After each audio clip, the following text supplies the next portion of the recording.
शायरिस्तान की नफीस समाअतों को आदाब।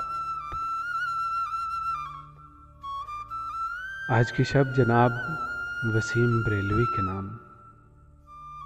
आप फरमाते हैं कि अपने हर हर लफ्ज़ का खुद आईना हो जाऊंगा, अपने हर हर लफ्ज़ का खुद आईना हो जाऊंगा। उसको छोटा कह के मैं कैसे बड़ा हो जाऊंगा। अरे तुम तो गिराने में लगे थे, तुमने सोचा ही नहीं। मैं गिरा तो मसाला बन के खड़ा हो जाऊंगा। मुझको चलने दो अकेला है अभी मेरा सफर। रास्ता रोका गया तो काफिला हो जाऊंगा।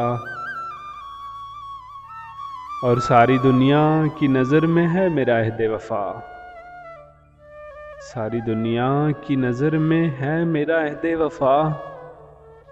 एक तेरे कहने से क्या मैं बेवफा हो जाऊंगा।